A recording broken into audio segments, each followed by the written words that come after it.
very little water making it down the Tuolumne River.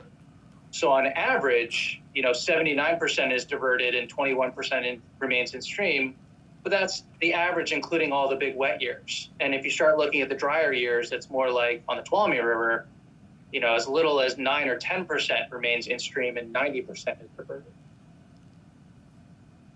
So in 2015, our last drought, and in a year where the hydrology is actually fairly similar to 2021, the State Water Board looked at where the water went, and throughout the Bay Delta watershed, this graph is basically showing that 26%, a quarter of the water went to salinity control in the Delta, just keeping the Delta fresh enough for the projects to divert, Central Valley Project, State Water Project, and for farms and cities in the Delta to be able to divert water and not be sucking in salt water. 20% of that water was these big, huge storms that came in that no one could capture at any time. And 2% was the amount of sort of what could have been captured, but was prevented to protect endangered species or fish and wildlife. 19% of the flow was diverted, almost 2 million acre, a little over 2 million acre feet was diverted upstream along the Sacramento River. 6% was diverted upstream on the San Joaquin River, and then over 2 million acre feet was exported from the Delta by the state and federal projects. And this is just another way of looking at that. This is another graphic showing 2015. The green on the bottom is that salinity control, just making sure that the Delta is fresh. The red is how much was exported. And then those big purple spikes are just the big storms that there's nothing you could do. It wasn't that the rules were preventing capture. There's just no way to capture that water. In 2021, you've probably heard that the Bureau of Reclamation has reduced allocations and suspended their 5% allocation. And I think most folks think that means that the Central Valley Project's delivering no water to farms, and that's simply not true.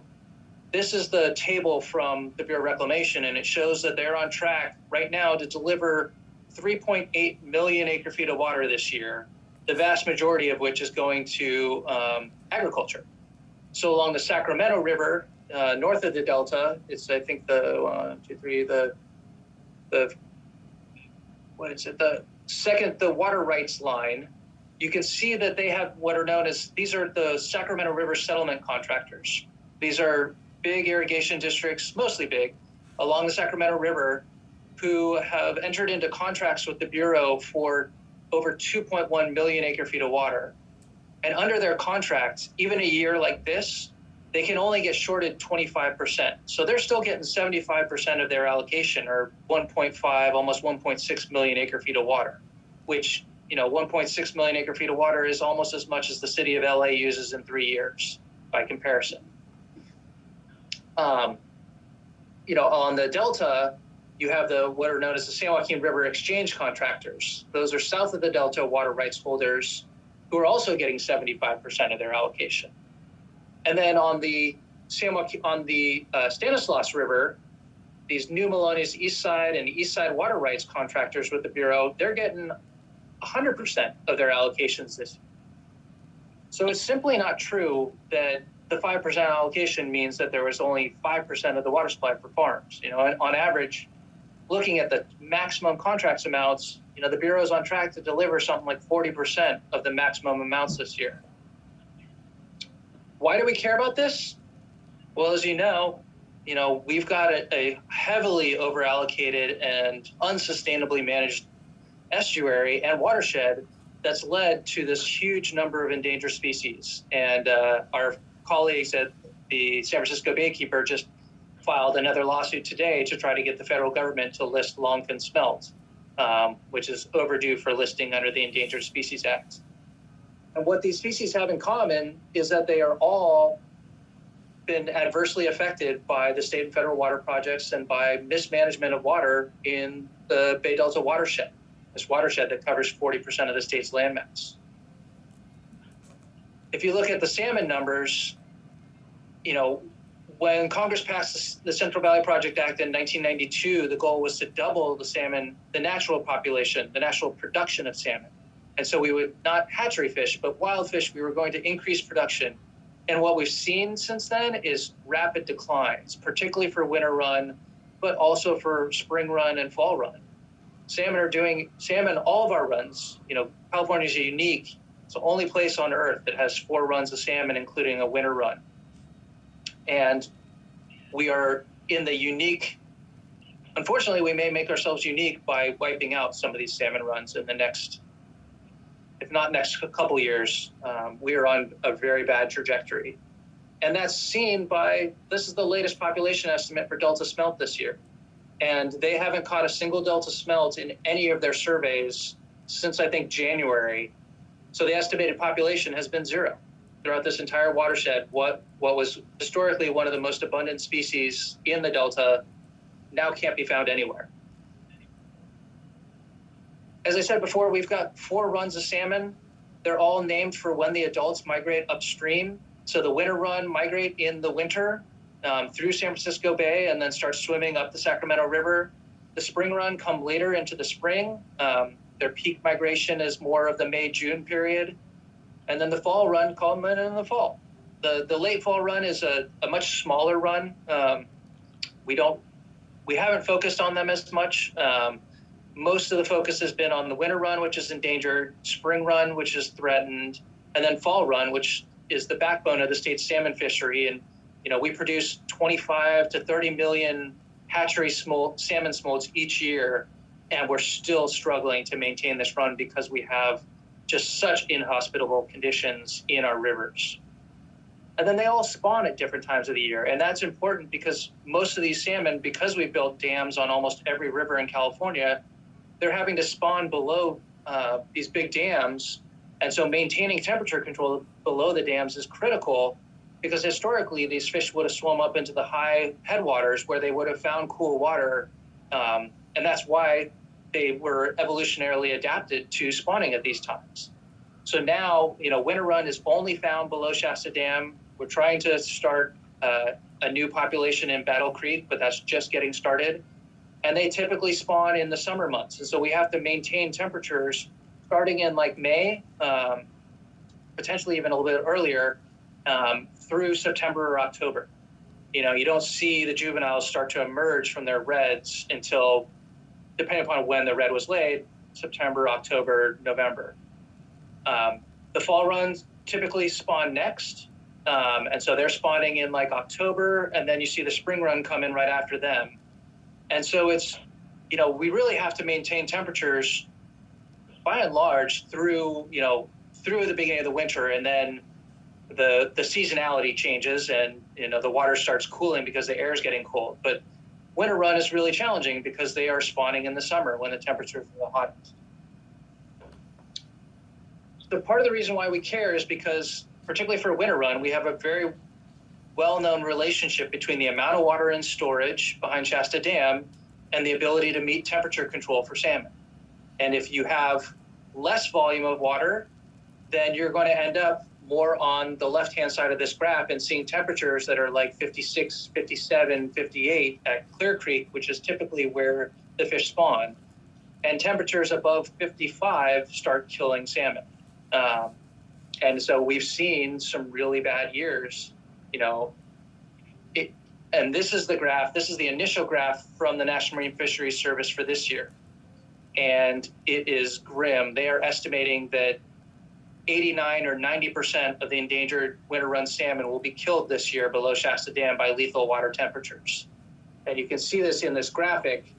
These white dots are kind of historical red locations, and Clear Creek, which is that typical sort of the downstream end of spawning, is this line here, and everything that's red is basically mortality. Now, the hope is that we'll see something better than this because they'll optimize operations and hopefully reduce allocations further. But right now, this is what we're on track to do.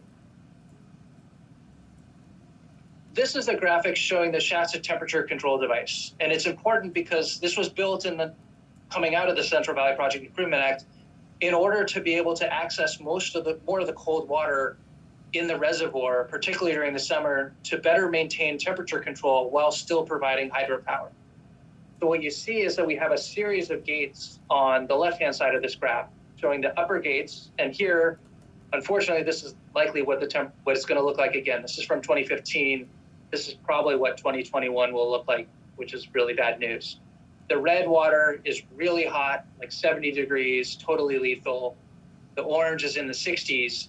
And what you can see is that the reservoir level is so low that you can't even operate the upper gates because it's just below that level.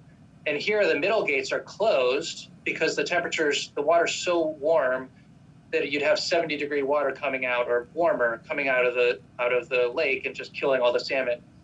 And so they're using the bottom gates and these big side gates. And the problem is, once they start using these side gates, they're not just pulling water from the bottom where it's blue and cold, but also at the top where it's orange. And that's generally when, as soon as they start going to side gate operations, they lose temperature control, and that's when we start seeing all the salmon die. Now, one of the things that we and others have been pushing for is to consider doing hydropower bypasses. Because on the right, before the temperature control device was built, they typically would spill all the water because they wanted to use hydropower, but you can actually access these outlets that are deeper, but they don't generate hydropower. So these river outlets, these 4 outlets at the bottom on the right, are a way to release water. Doesn't generate hydropower, but it actually accesses the cold water, and so you can actually protect salmon better that way. And so that's one of the things we've recommended that doesn't cut allocations, but it does mean that there's less hydropower around. And in a year like this, that could be problematic. So here's a table showing that, as of right now, the National Marine Fisheries Service is estimating that this year's salmon mortality for endangered winter run is going to be worse than 2014 or 2015. And the storage levels at the end of September in Shasta are looking worse than 2015 and about as bad as 2014. So this is bad news, not just for this year. It also means that if next year is dry, we will have pretty much drained all of our reservoirs down, with the 1 or 2 exceptions, down to really dangerously low levels. And if next year's dry, we're really up the creek without a paddle.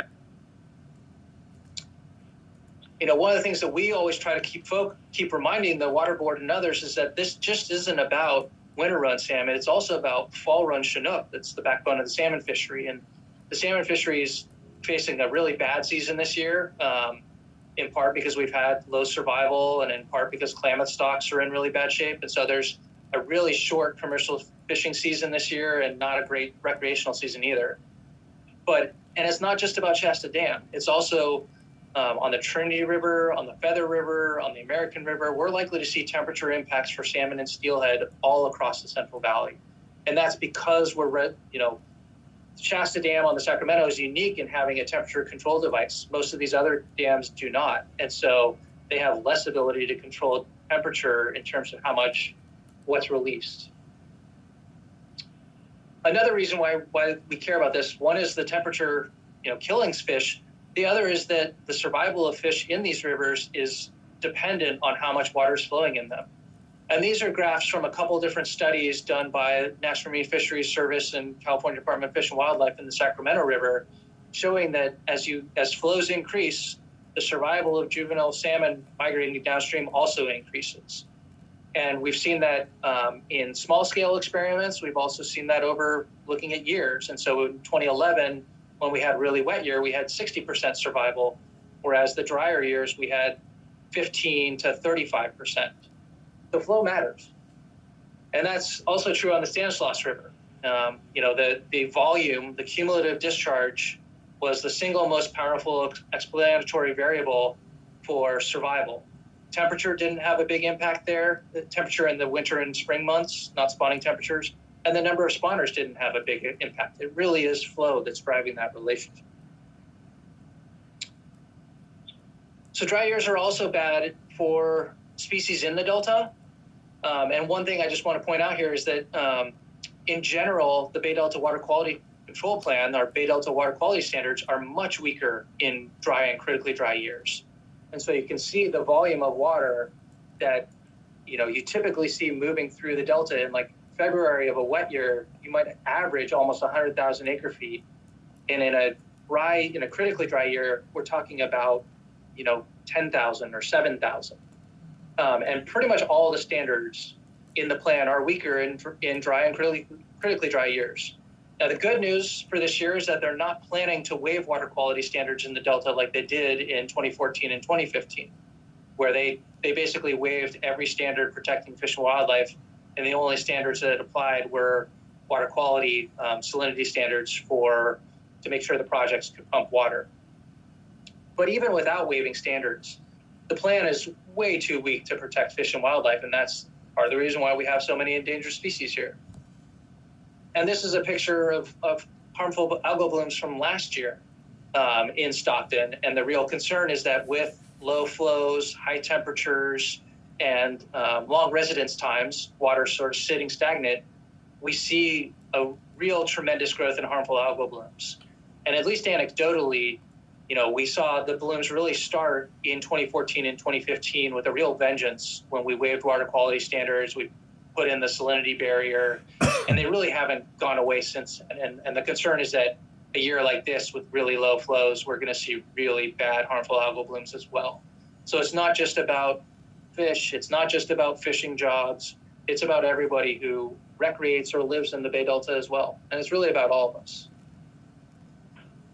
So ultimately, I think this is just our constant reminder that we actually do have solutions here, and they're not just building new dams to take more water from the environment. It's really about using water more efficiently. It's about capturing stormwater in urban areas, particularly in Southern California, and it's about recycling water. The good news is that Southern California has record amounts of water in storage right now. And so there's not going to really be a drought for Southern California. Part of that is because they have significantly diversified their supplies and are much more efficient in using water. So they're saving water in an average year and even in some of the dry years. Whereas, most of the big farming operations are using most of their allocation, and then we get in a year like this and they just go to groundwater. So the real concern in a year like this is that fish and wildlife are going to struggle, and disadvantaged communities are going to see their drinking water wells dry up in the shallow wells in the Central Valley like we saw in 2014 and 2015. And, the solution here is really to reduce our reliance on the Delta and invest in these more sustainable supplies so that we can reduce these conflicts and be better prepared for the next drought, whether this drought is just this year or whether it's the next several years. So that's it. I hope that wasn't too quick. I hope that was helpful, and happy to answer questions. Thanks, Doug. So who's got a question for Doug? Is it possible to reduce the water that the farmers that get 75% of their allocation? Is it possible to reduce that? And how would that be done? We've been trying to do that for a long time. We're actually in litigation going back up to the Ninth Circuit Court of Appeals for the second time over a lawsuit that we filed in 2004 to overturn that contract. The State Water Board has that authority to do that, however, and that's what we've been really focused on this year, is asking the State Water Board to require reclamation to reduce those allocations in order to improve water temperatures below Shasta. And it's not clear to me that the board has the gumption to do it. They clearly have the legal authority. The political will, particularly with this governor, is an open question. Do you think Newsom would have the will to do it? I am, call me skeptical, but, I do think that we've seen a sea change in the attitude by the Bureau of Reclamation. Last year we were fighting this fight, and the Bureau of Reclamation was, there was a war of letters between the Water Board and the Bureau of Reclamation, where Reclamation just would do nothing. They refused to look at any alternatives, and they just plowed ahead. And this year they've been much more willing to talk about alternatives and are looking at, what it would mean for fish and wildlife if they cut those allocations, which is a step in the right direction. Well, do you think the new Secretary of Interior she would weigh in and suggest that it's important for protecting wildlife to do that? I don't know whether the Secretary will weigh in personally. My sense is, I've never talked to her, but she's hired some really smart and really good people who I do know. I think they are trying to make a difference. There's a lot of damage that they're having to undo, and it's really, the Trump administration just left landmines all over the place and a lot of really bad actions that they're having to reverse. And so it's kind of a triage situation of who's first in line to get, the bad things taken care of. So, just today, the secretary did withdraw a couple of memos related to the Klamath that attempted to curtail the Endangered Species Act protections in the Klamath. So that's a big step. That was reversing what her predecessor had done in the waning days of the Trump administration. And I think that the memos that they overturned were actually based on NRDC's litigation to try to overturn those Sacramento River settlement contracts. So we're hopeful that this administration will take a different view of this. And I think between climate change and the lessons learned in the last drought, it's pretty clear. It's clear to pretty much everyone that we can't meet water quality standards in the Delta and protect fish upstream without shorting these contracts and modifying these contracts. But the political will is always different. I like to often say that unfortunately, the biological science and political science in this watershed never quite seem to line up.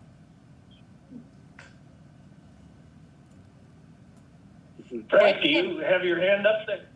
I do. Just a quick question.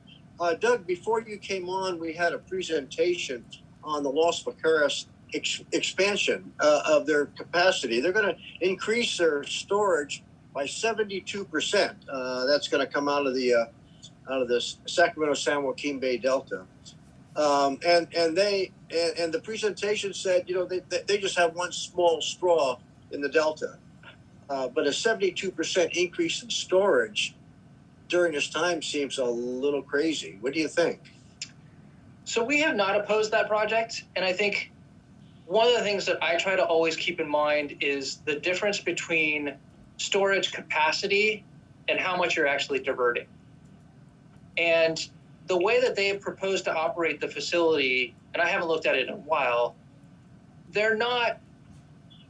my sense is that they're actually proposing to operate fairly responsibly. They really are trying to take water in the really wet periods. You saw those graphics where you see these really huge uncapturable outflow events, and then store that water for drier periods.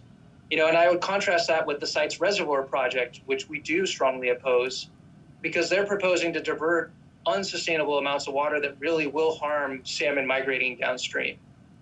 And so, NRDC is not dogmatic about dams and reservoirs. We've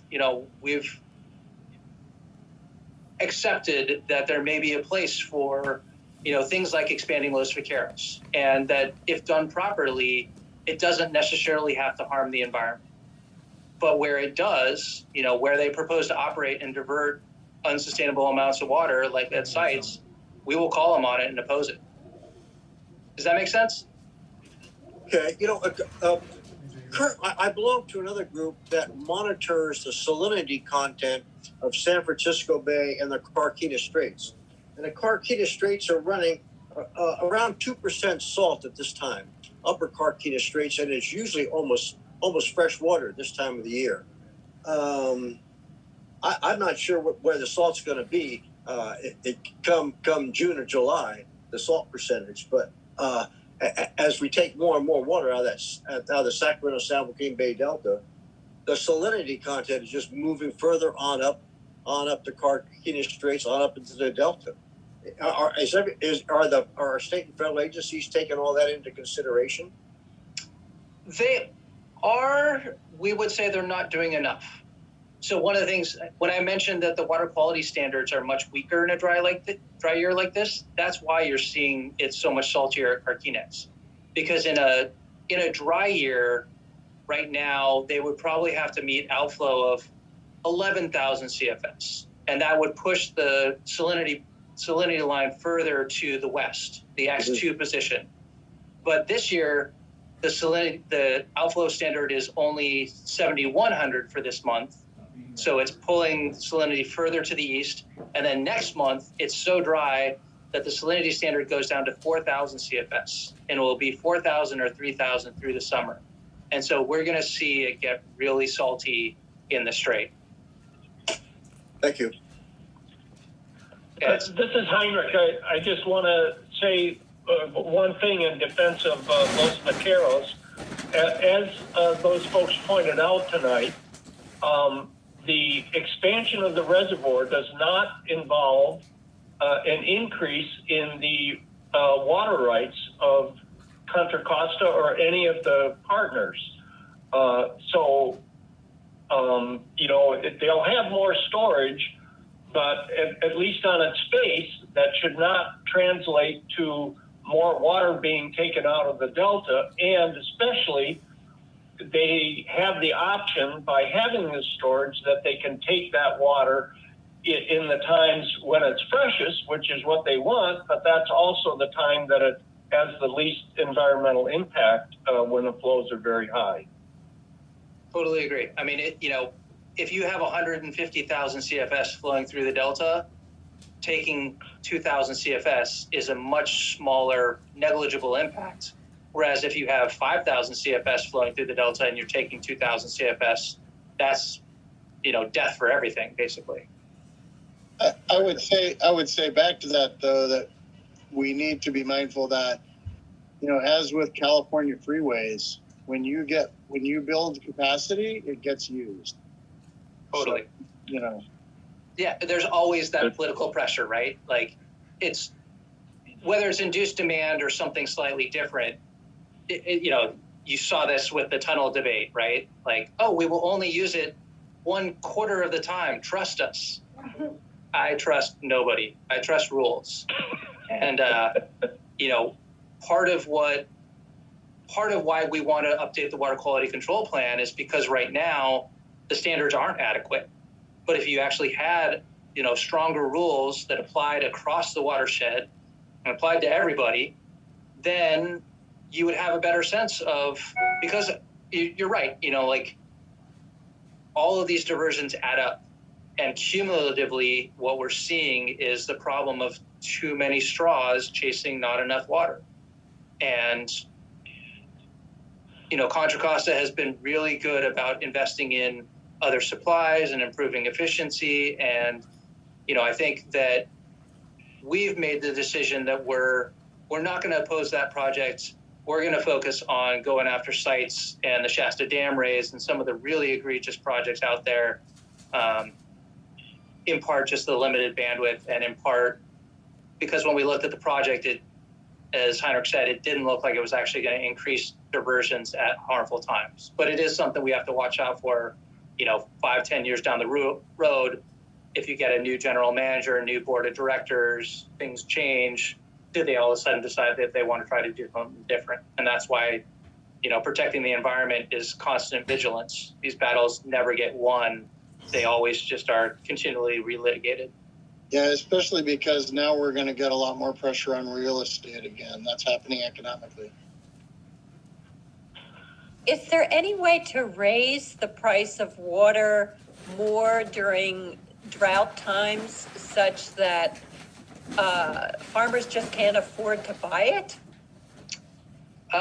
You will be flabbergasted, surprised, disappointed, or annoyed to learn that most of these water rights holders pay very little for water.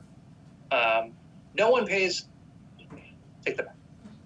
In general, farmers are paying for the cost of their irrigation and distribution facilities, but they're not really paying the state of California to the right to divert. They have sometimes they have to pay for a license with the board, but there isn't a per acre foot charge at the state level. And so those Sacramento River settlement contractors, I think their typical water rate is around $60 an acre foot. So $60 for, twice as much water as you use in a year. Now, of course, it's not having to be treated to potable levels. They're not having to move it around the state the same way, but their rate goes up a little bit in a dry year. I think the Sac Valley guys are now looking at $70 or $80 an acre foot, but they're selling their water for $450 an acre foot. So, they gotta make money coming and going. They make money, they're not having to pay for a lot of money for their water.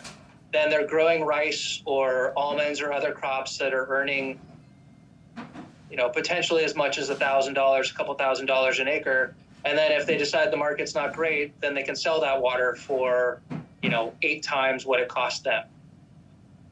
So how would one go about changing the market such that the state and the federal government charge more for the water? Well, you have to remember that we don't have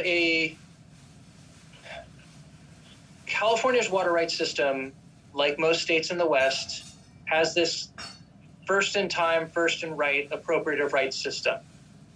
California is confusing because we also have a hybrid system that includes riparian rights, it includes Pueblo rights, it includes some other types of rights.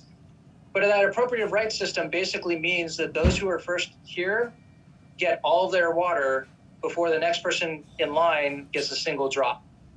And considering that system was set up at a time when Native Americans and many people of color couldn't hold water rights, when it was illegal for Fish and Wildlife to hold rights, it's not surprising who's won and who's lost under that water rights system. No one has been willing to take that battle on. There have been some small efforts at change. The 1992 Central Valley Project Improvement Act imposed a per acre foot charge on water that was used by the Central Valley Project contractors to help pay for some of the mitigation obligations. But it's, $7, $10 an acre foot. Not enough to send a really powerful price signal, but it's, an important source of funding for getting water to wildlife refuges, paying for fish screens, and some other projects around the margins. It's certainly not mitigating all the impacts. But no one has yet found a way to politically, force a reckoning in terms of our water rights system or a more, some might say, rational economic market.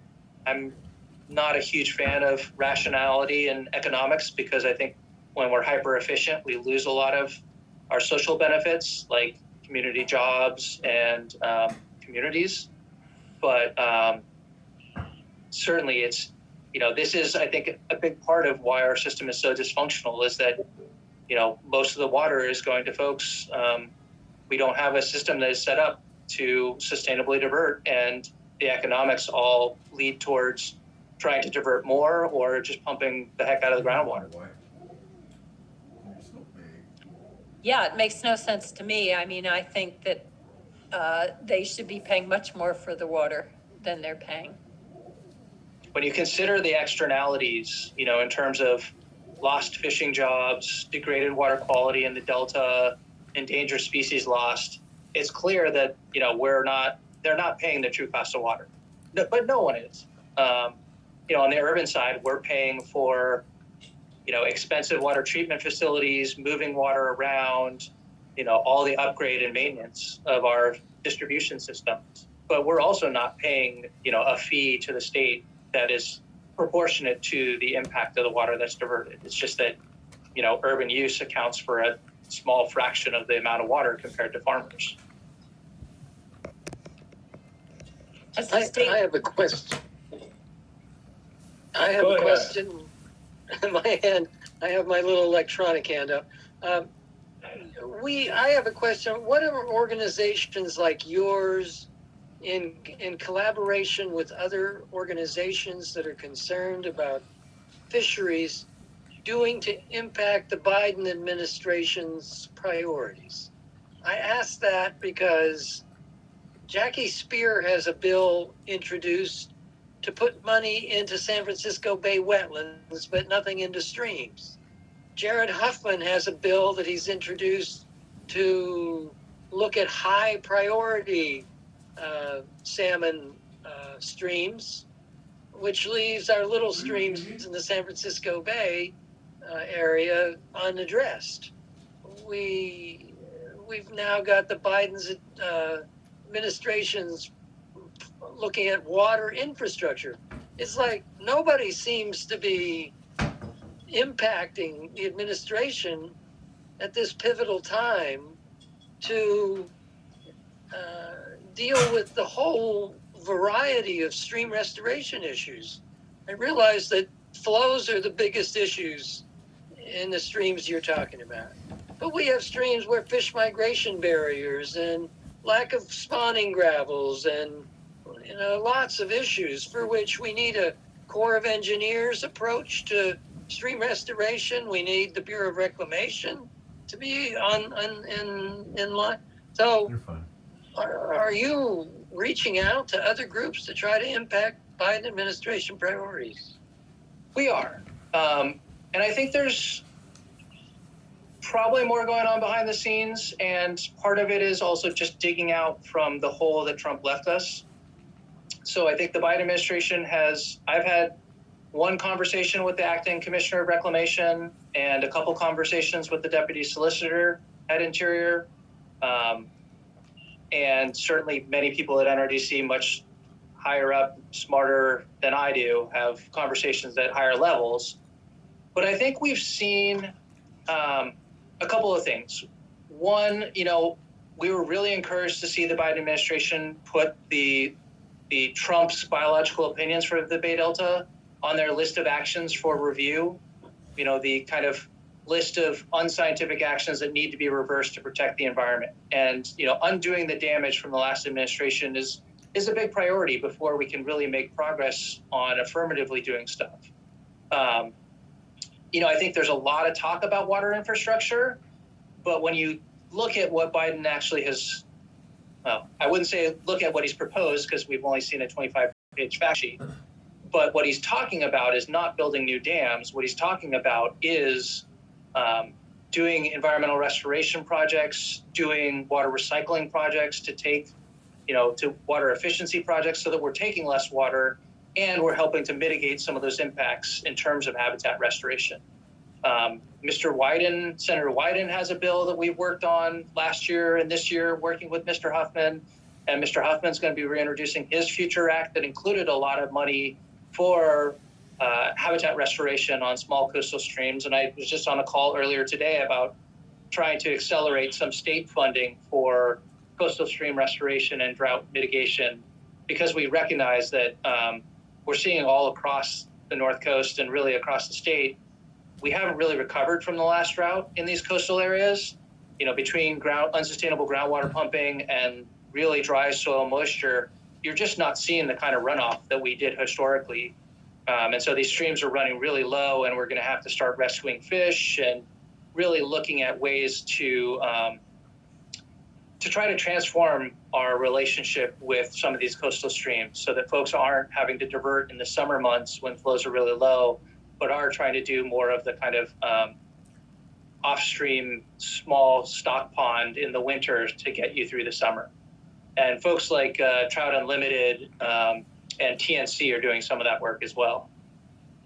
Yeah, on this note, I would want to chime in as well that we also need to remember that during the Reagan and Bush 1 and Clinton administrations, we had massive coalitions going after water and forestry issues that included ourselves, NRDC, lots of other big green groups, and fisheries, and sports fishermen and hunters. And so not to deflect, but it's kind of on all of us to create that kind of a thing again, because ever since Bush 2, all the way till today, it hasn't been there.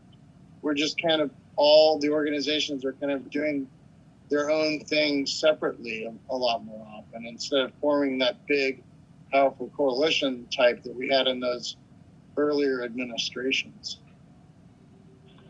I think there's some truth to that. I think there's also, there's more issues that we're all trying to work on, right? Climate change has really, I think, had a galvanizing effect on the environmental community in terms of bringing people to work together on that issue, but it means there's honestly a little less attention paid to how are we protecting fish and wildlife here and now.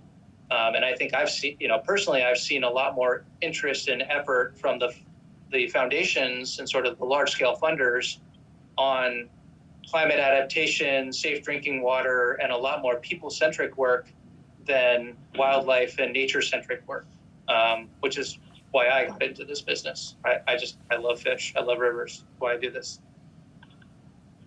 Hey, this is really good, and we could continue this broader discussion for a long time, but we got to move on. So, Doug, I want to thank you very much. I really appreciate your presentation and you taking the time to talk to us tonight. And while we definitely need to build broader coalitions, you should all know that Sierra Club and NRDC are working together, and specifically on this issue, and hopefully many more.